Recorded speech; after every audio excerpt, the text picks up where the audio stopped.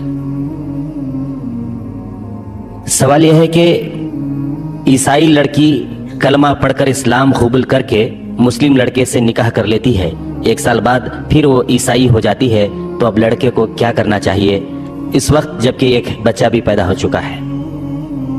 ایسے تو عیسائی لڑکی عیسائی ہوتے ہوئے بھی آپ کے نکاح میں آ سکتی تھی، لیکن اگر کسی نے یہ ہیلا اختیار کیا ہے تو آپ کا اختیار ہے، آپ چاہیں تو طلاق دے دیں، چاہیں تو رکھیں اسے، بحیثیت عیسائی ہو رہ سکتی ہے قانوناً. اگرچہ میں نے عرض کیا ہے کہ اس وقت صورتحال کی تبدیلی کی وجہ سے وہ خطرناک ہے، وہ بچوں کو اپنے رنگ میں ڈھال لے گی، اس لیے بہتر ہے اس کو طلاق دی جائے. سوال یہ ہے کہ ایک باپ شرابی ہے اور زانی بھی ہے، اپنی بیوی بچوں کی دیکھ بھال بھی ٹھیک نہیں کرتا، بچوں کی تعلیم کا کوئی بندوبست بھی نہیں کرتا، بچوں کو اسلامی معاشرے سے آگاہ بھی نہیں کراتا، ایسے باپ کے لیے کیا حکم ہے؟ ایسے باپ کو بھی سمجھائیے، دین کی تعلیم پہنچائیے، کوشش کرتے رہیے، اللہ سے اس کے لیے دعا کیجیے، لیکن بہرحال باپ تو ہے، آپ اس کا انکار تو نہیں کر سکتے. ڈاکٹر صاحب, you have discussed 3 topics to implement marriage system. Out of 5, nikah in masjid, no reception from bride's side, no dowry. Please comment on rest of the 2. نہیں، ایک اور یہ کہ بارات کا تصور ختم، 4 ہو گئے. 5واں یہ ہے کہ جو خطبہ نکاح ہوتا ہے، جو نکاح خواہ پڑھتا ہے، یہ صرف کوئی جنتر منتر نہیں ہے، یہ ہے واعظ اور نصیحت کے لیے. حضور صلی اللہ علیہ وسلم کے زمانے میں تو صرف یہی ایک طریقہ تعلیم بالغہ کا تھا، نہ کوئی کتابیں، نہ کوئی رسالے، نہ کوئی اخبار، نہ کوئی آڈیو، نہ کوئی ویڈیو، کچھ بھی نہیں. تو جب بھی کہیں مسلمان جمع ہوتے تھے، جمعہ کا خطبہ کس لیے تھا؟ میں نے شاید آپ کو بتایا کہ قال للنبی صلی اللہ علیہ وسلم خطبتان یجلس بینہما، کیا کرتے تھے؟ یقرأ آیات من القرآن ویذکر الناس، آیات قرآن پڑھتے تھے اور لوگوں کو یاد دہانی کراتے تھے. یہی معاملہ خطبہ نکاح کا ہے. اب ہمارے ہاں کیا ہے کہ جمعے کے خطبہ تو لوگوں کو سمجھ میں نہیں آتا.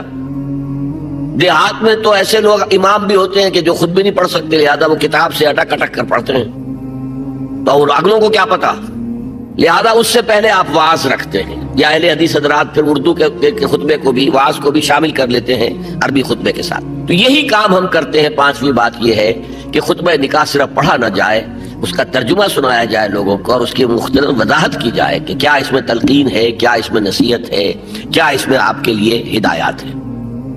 سوال یہ ہے کہ آپ نے اخبارات کو یہ بیان دیا ہے کہ کشمیر سے متعلق آپ نے جو کہا ہے اس کی وضاحت کریں، جبکہ بقول مودودی کشمیر کے ساتھ میرا تعلق وہی ہے جو میرے اپنے جسم کے کسی حصے کا تعلق میرے ساتھ ہے. ماخوذ مومن صادق کی پہچان جہاد. لیکن شاید آپ کے معلوم ہوگا کہ 1948 کے جہاد کشمیر کو مولانا نے جہاد نہیں مانا تھا، اور اس پر ان کے خلاف بڑا طوفان اٹھا تھا، اور انڈین ریڈیو نے بہت زیادہ ایکسپلائٹ کیا تھا ان کے اس بیان کو. تو میں نے بھی اصل میں جو کہا وہ ہے کہ جہاد فی سبیل اللہ نہیں مانتا. اصل میں معاملہ کیا ہے؟ ایک جہاد ہے فی سبیل الحریت، آزادی کے حصول کے لیے، سیلف ڈٹرمینیشن کے حصول کے لیے جہاد. اور اس میں بھی میں بہتر یہ سمجھتا ہوں کہ اگر کشمیری اس کا جہاد کرنا چاہیں تو پیسفل ذرائع سے کریں. اگر 1 لاکھ آدمیوں کا جلوس نکلے اور اس کے اوپر جو ہے فائرنگ ہو، 100 آدمی مر جائے، پوری دنیا میں تہلکہ مچ جائے گا. انہیں سیاسی اعتبار سے جدوجہد کرنی چاہیے تھی. مجھے آپ حضرات کو زیادہ یاد ہوگا کہ اندرا گاندھی نے 2 منسٹریز کو ایک دم جو ہے برخاست کیا تھا. ایک آندھرا پردیش کی، وہ جو رام کا کردار ادا کرتا تھا ایکٹر، کیا نام تھا اس کا، این ٹی راما راؤ، اور ایک فاروق عبداللہ کی کشمیر کی. یہاں سے 2 لاکھ آدمی جا کر اور منسٹر ہاؤس کا گھیراؤ کر کے بیٹھ گئے کہ تم کون ہوتی ہو؟ ہمارا الیکٹڈ وزیر اعلیٰ ہے، وہ نہیں اٹھے گے یہاں سے جب تک کہ اپنا حکم واپس نہیں لیتی. انہیں واپس لینا پڑا، اور کشمیر سے اب اس کا ڈاکٹر فاروق عبداللہ کا بہنوئی آ کر بیٹھ گیا، جی میں حاضر ہوں جو حکم دے. کوئی ایجیٹیشن نہیں ہوا. یہ فرق ہے. آپ آرگنائز کر کے ایک پیسفل انداز میں اپنا مطالبہ سامنے رکھیں، اور اس میں پھر گولیاں چلیں. اب کہتے ہیں 70,000 جو ہیں وہ شہید ہو گئے ہیں، مارے گئے ہیں، یہ ہوا ہے، اتنی عورتیں جو ہیں ان کی عصمتیں لٹی ہیں، اتنے گھر جلے ہیں، اتنی دکانیں چلی ہیں. اگر پیسفل طریقے سے اس کا 10واں حصہ بھی قربانی دیتے تو اپنا مقصد حاصل کر سکتے تھے. ایک سوال یہ کہ نماز میں خشوع و خضوع کو کس طرح قائم کیا جائے اور خشوع و خضوع سے صحیح مراد کیا ہے؟ خشوع و خضوع، خشع کہتے ہیں جھکنے کو، اور خضع کہتے ہیں دل کی نرمی کو. تو نماز جب ہم پڑھیں تو دل میں اللہ کی محبت ہو، اللہ کے سامنے حاضری کا احساس ہو، تو صرف جسم ہی نہ جھک رہا ہو، ہمارا پورا وجود اللہ کے سامنے جھکے. اور اس کے لیے ضروری کیا ہے؟ وہی بات، 100 باتوں کی ایک بات، ایمان کو گہرا کیجئے. تو نماز جو ہے وہ معراج المومنین بن جائے گی. حضور کی حدیث ہے الصلاۃ معراج المومنین. سوال یہ ہے کہ مغربیت کے اس فتنے کا جواب دینے کے لیے آج عالم اسلام میں ایک اتحاد کی ضرورت ہے، مگر افسوس کہ جو نہیں ہے، تو ایسے حالت میں کیا کیا جائے؟ ایسے حالت میں اصل میں عالم اسلام کے اتحاد کو تو ذہن سے آپ نکال دیجئے. یہ انہونی شے ہے، یہ نہیں ہوگی. جو کچھ ہو سکتا ہے وہ یہ ہے کہ کسی ایک ملک کے مسلمان اپنے ملک میں اسلامی نظام برپا کر دیں اور پھر دنیا کو دکھا سکے، come and see with your own eyes this is Islam. اسلام کو ریپرزینٹ کریں، اللہ اور اس کے رسول کی نمائندگی کریں. آؤ دیکھو یہاں پہ کوئی ریپریشن نہیں ہے، آؤ دیکھو یہاں مساوات ہے، آؤ دیکھو یہاں امن ہے، آؤ دیکھو یہاں کرائمز نہیں رہے، آؤ دیکھو یہاں پہ ہر شخص کی بنیادی ضروریات انڈر رائٹ کی گئی ہیں، سوشل سیکیورٹی کا یہ نظام ہے. یہ سارا کچھ اگر ہم دکھا سکیں گے دنیا کو تو یہ نظام پھر جنگل کی آگ کی طرح پھیلے گا، دنیا قبول کرے گی. دنیا تلاش میں ہے کہ اسے کوئی نظام عدل اجتماعی مل جائے. بادشاہت کے خلاف بغاوت ہوئی کس لیے؟ تاکہ انصاف ہونا چاہیے. کیا ہے؟ یہ بادشاہ بنا بیٹھا ہوا ہے. فرینچ ریولوشن آیا، لیکن فرینچ ریولوشن سے صرف سیاست بدلی، معیشت تو نہیں بدلی، وہی سودی معیشت. اب وہ کارخانے دار انڈسٹریل ریولوشن کے بعد کیپٹلسٹ جو ہے وہ حکمران ہو گیا.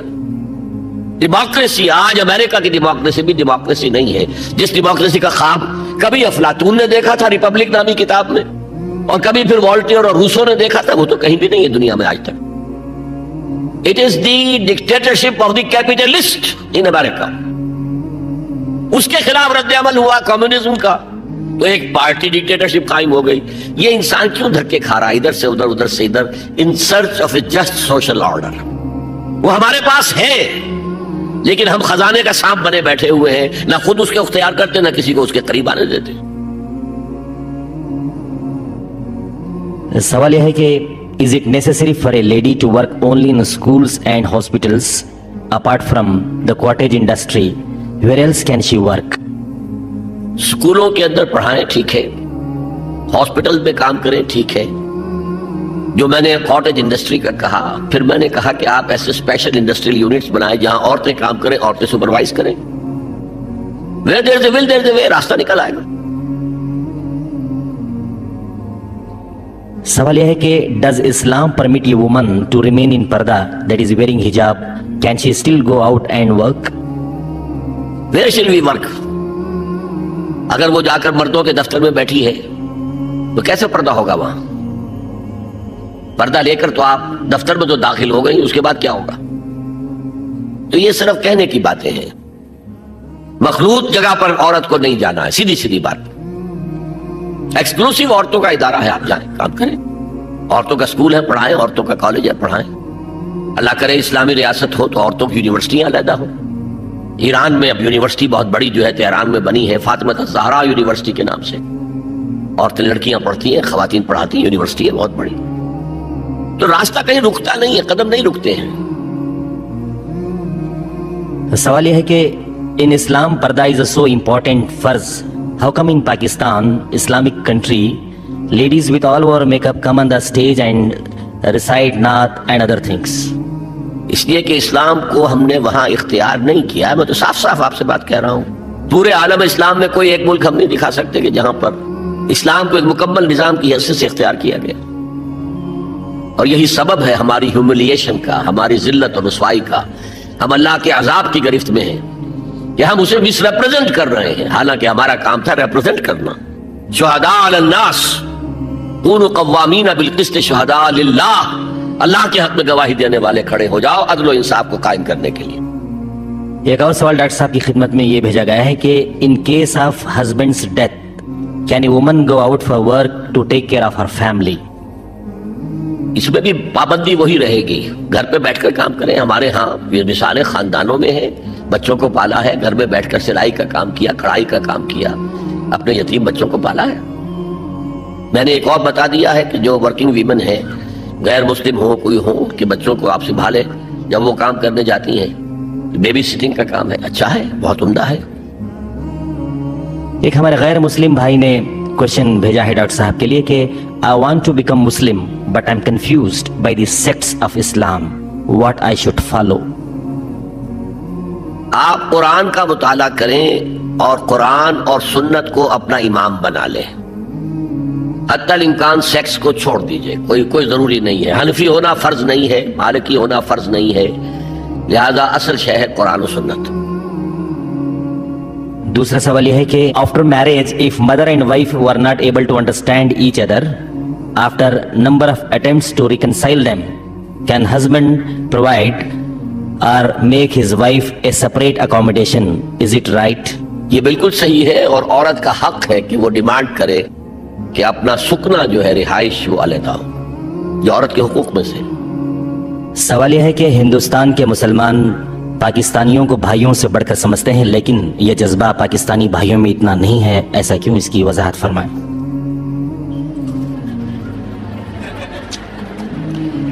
میں پورے پاکستانیوں کی یہاں پر نمائندگی نہیں کر رہا، اپنی بات کر رہا ہوں. ایک اور سوال یہ ہے کہ what is the responsibilities of a man towards his wife's mother? وہ بھی میری والدین ہی کے حق میں ہیں، ان کی بھی خدمت ہونی چاہیے.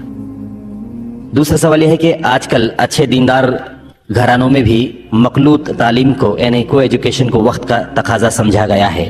ان سے اگر کہا جائے تو وہ یہ کہتے ہیں اور دلیل دیتے ہیں کہ اگر کو ایجوکیشن کا طریقہ اختیار نہ کیا جائے تو ہماری لڑکیاں اعلیٰ تعلیم سے نہ ہائر ایجوکیشن سے محروم رہ جاتی ہیں. اس سلسلے میں قرآن اور حدیث کے احکامات کیا ہیں؟ براہ کرم تفصیلی جواب سے نوازیں. قرآن اور سنت کے احکام تو میں نے بیان کر دیے ہیں. اب آپ مشکلات کہیں اور مسائل ہیں تو اس کا یہ کہ حل آپ تلاش کریں. اور مجھے خوشی ہے بامبے میں اور پونا میں اور یہاں بھی کہ اب آپ بہت سے ادارے آپ اپنے قائم کر رہے ہیں، وہاں کو ایجوکیشن نہ ہو اور اچھی تعلیم بھی بچیوں کو دی جائے. تو جتنی بھی اس میں محنت کریں گے اتنا ہی آپ اللہ تعالیٰ کے اجر و ثواب پائیں گے. سوال یہ ہے کہ is it permissible for aged parents to stay with their married sons؟ Permissible, ضروری ہے اپنے والدین کو اپنے پاس رکھنا، ان کی خدمت کرنا، ان کی دلجوئی کرنا. دیکھیے میں آپ کو بتا دوں، صرف 2 چیزیں ایسی ہیں کہ جن کو دیکھنا بھی عبادت ہے. خانہ کعبہ کو آپ طواف نہ کر رہے بیٹھے ہوئے ہوں، اس کی تعظیم کے ساتھ، محبت کے ساتھ اسے دیکھیں، یہ عبادت ہے. اور بوڑھے والدین کو محبت کی نگاہ سے دیکھنا عبادت ہے. اصل میں بڑا سائیکولوجیکل پرابلم یہ ہوتا ہے کہ جب آپ چھوٹے تھے، بچے تھے، تو والدین کی محبت آپ پر مرکوز تھی. اب جب آپ بڑے ہو گئے، آپ کی اولاد ہو گئی، آپ کی محبت اپنی اولاد پر جو مرکوز ہو گئی، تو ایک محبت کی پیاس والدین میں پیدا ہو جاتی ہے. ہماری اولاد کا مرکز محبت کچھ اور وجود میں آ گیا، اور ساس بہو کا جھگڑا بھی اسی وجہ سے ہوتا ہے زیادہ. تو اس پہلو سے یہ ہے کہ اگر آپ والدین کو محبت دیں گے اور ان کو محبت بھری نگاہ سے دیکھیں گے تو یہ بھی عبادت ہے. سوال یہ ہے کہ ہم سب انسان تو اولاد آدم ہیں، لیکن یہ سائنس کہتی ہے کہ انسان بندر کی شکل میں تھا اور دھیرے دھیرے اس میں سدھار آیا اور فائنل اس نے انسان کی شکل اختیار کی. اس تبصرے پر آپ کا کیا اظہار خیال ہے؟ دیکھیے، بندر سب نہیں کہتے، شمپنزیز وغیرہ کے بارے میں کہا جاتا ہے. اب یہ ایک سائنس کا معاملہ ہے اور خالص سائنس کے میدان میں وہ ریفیوٹ کیا جا چکا ہے. البتہ وہ اس عرصے میں اتنا پرمیٹ کر گیا ہے کہ پورے ہمارے سوشل سائنسز میں، سوشیولوجی میں پوری طرح ذہنوں میں بیٹھا ہوا ہے. سوال یہ ہے کہ آپ کو یہاں بھارت میں مسلم معاشرہ کیسے لگا اور یہ پاکستان سے کس طرح مختلف ہے؟ کم سے کم یہ بتائیں کہ یہاں مسجدوں کا منظر، نمازیوں کی تعداد، عوام کا رہن سہن وغیرہ اور دوسرے ثقافتی پہلو پاکستانیوں سے کس قدر مشترک اور مختلف ہیں؟ براہ کرم تفصیل سے روشنی ڈالیے. مجھے آپ پاکستان واپس جانے دینا چاہتے ہیں یا نہیں؟